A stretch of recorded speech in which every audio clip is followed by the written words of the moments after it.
ahead, Brendan. I'm overruling you. So it was you committed to Florida State obviously a while ago. Your legacy with your father, your uncle, can you just talk about like what this school means to you personally? So I came out of Florida State fan out of the womb. I've always worn that garnet and gold, and I've always loved Florida State. So it's always had a special place in my heart. And growing up, I always thought I wanted to come here. And then about 9th grade hit, and I was like, you know what, I want to do my own thing. I started getting recruited a little bit. I was like, I want to. Went to my dad's bedroom. Was like, hey Dad, I want to do my own thing, and he respected me for it. Went throughout the recruiting process, and Florida State, Coach Norvell and Coach Dugans, they jumped on me first. They were real with me. They made me feel wanted.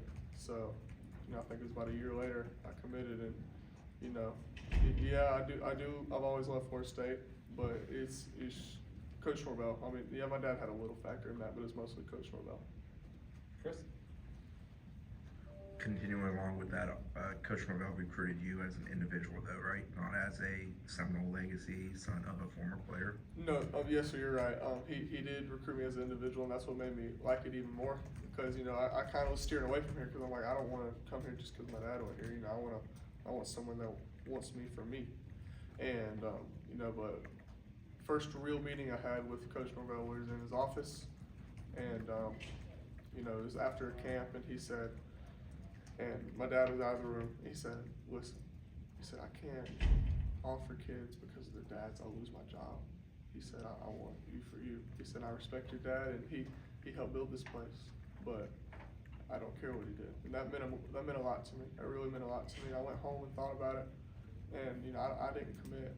I mean, I committed not long after that conversation, because I've always loved Florida State, but I was steering away because I wanted to do my own thing. Jordan. Camden, can you talk about your relationship with Kai Bates? He talked about you last week, so him and some of the other guys in the Tribe 24 class that are already here. Yeah, so me and Kai, that's my guy, roommate, and we're tight. We kind of just hit it off like that. I've communicated with several guys before we got here throughout the years that us has been committed. I didn't speak to Kai till Miami, and we didn't even speak that much in Miami, because he had things he had to do, I had things I had to do, different positions. We were always moving.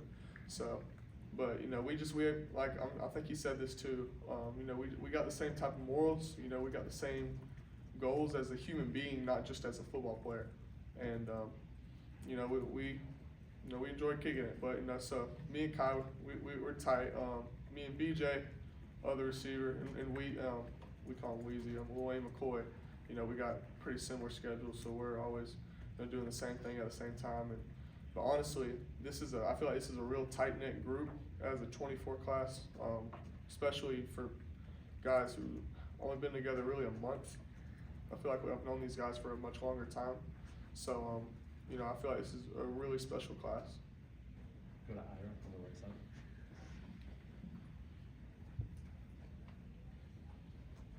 Is there, the fact that your dad was on the cover of Sports Illustrated and all the success he had, was there pressure that came with that, getting on the football field when you were younger, or did you ever deal with that at all?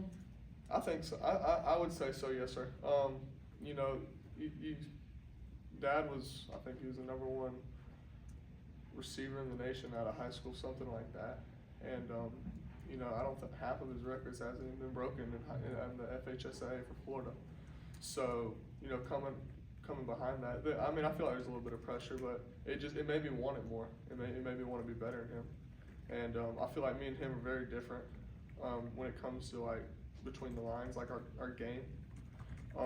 But at the same time, it just motivated me, and he wants me to be better than him. So I appreciate him, just pushing me and just kind of talking me through what his time was, and I'm blessed to have a role model that's kind of been through what I'm going through right now. And getting here, I thought, it's all different. He don't know, and having conversations with him on the phone, he knows what I'm going through. It's like, yes, it's changed, but at the same time, it's still, it's football. I mean, it's not going to change entirely.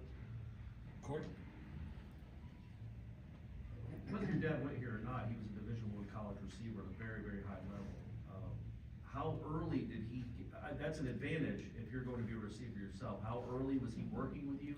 When did you become a receiver? Did you ever play other positions? So I was a running back till 8th grade.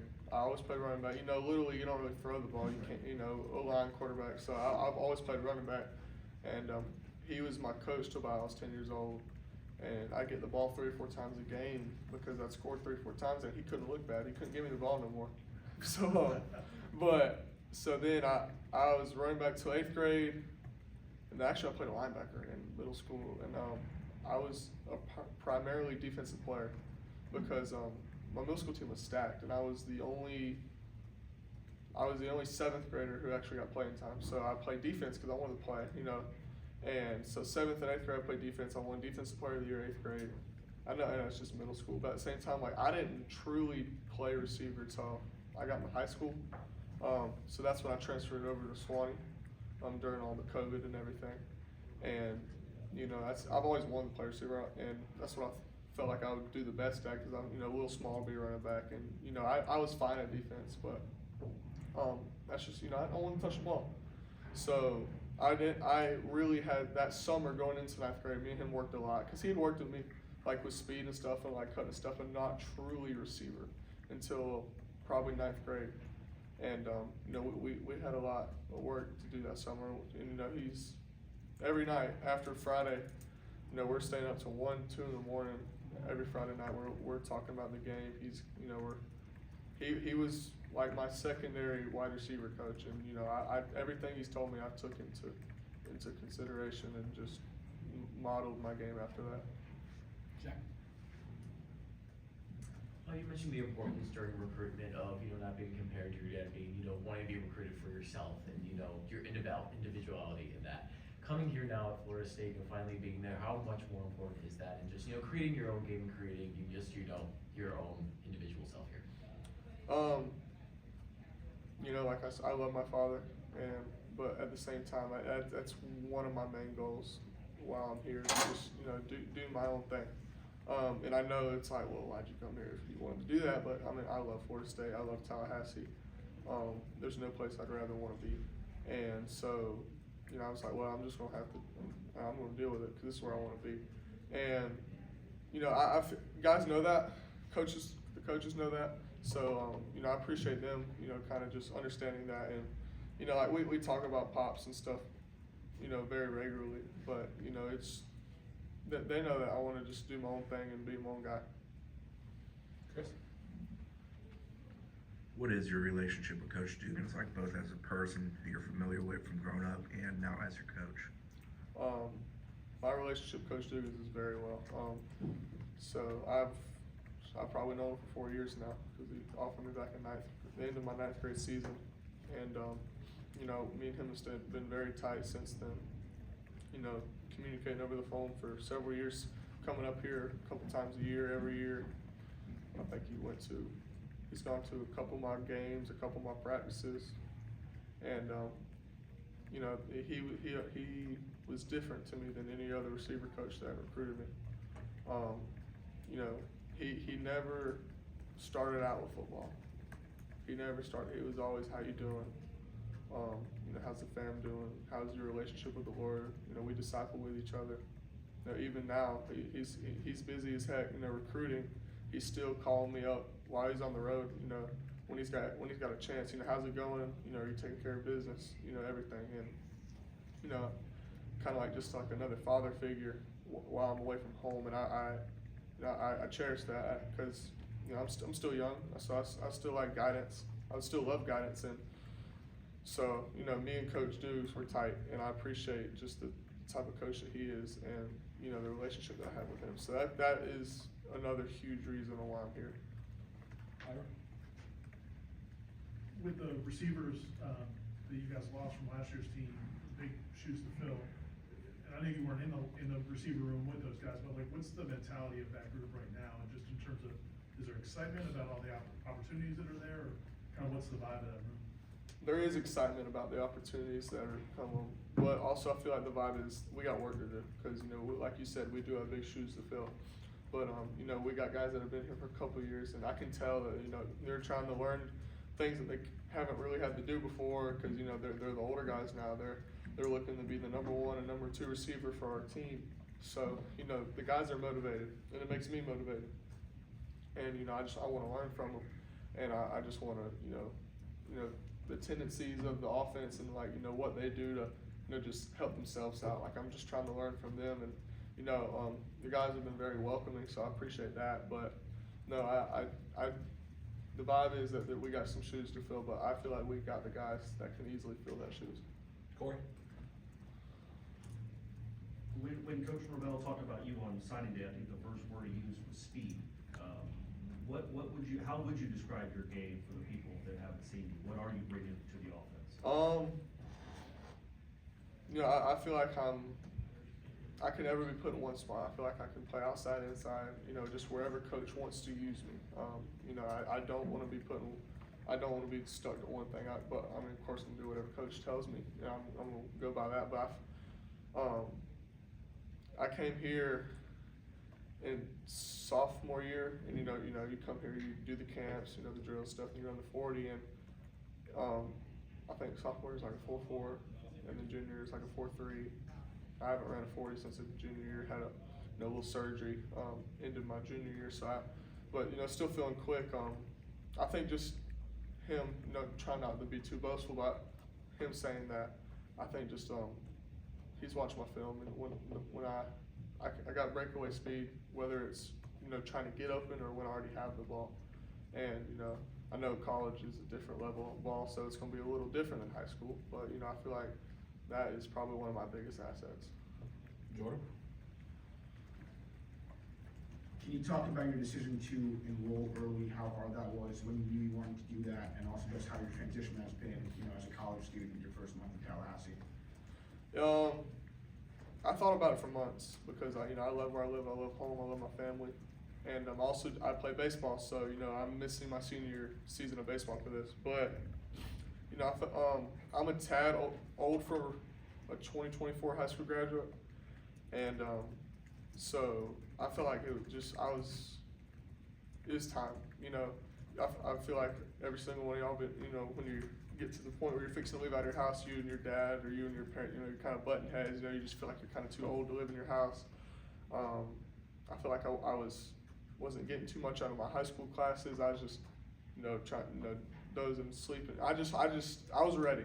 I think also me being committed for so long made me anxious. I'm like, I'm ready to get there.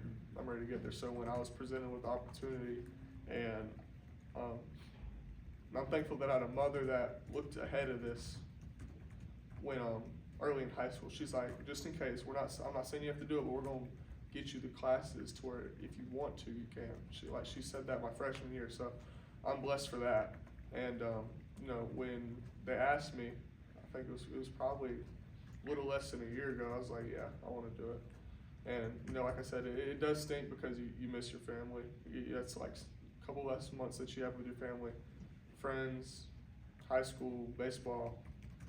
But you know, I definitely feel like it's worth it because I'm enjoying it. I feel like I'm learning so much, which I feel like there's a good amount of us are early enrolling, but still, it's just more time before the season that I'm getting to just spend here, get to know everything. But between the coaching staff, between the football coaches, the strength coaches, between the academic specialists, between everyone in the building, just the older players, I mean, it's been a pretty smooth transition.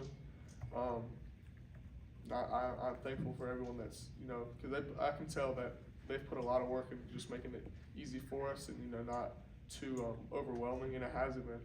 And it's been very good. I'm really enjoying my time in Tallahassee so far. Let's go to Ira for the last one. Like, what makes somebody a really good receiver? I mean, there's a lot of guys that are size or speed or hands, but like, what are the nuances that help a receiver separate themselves?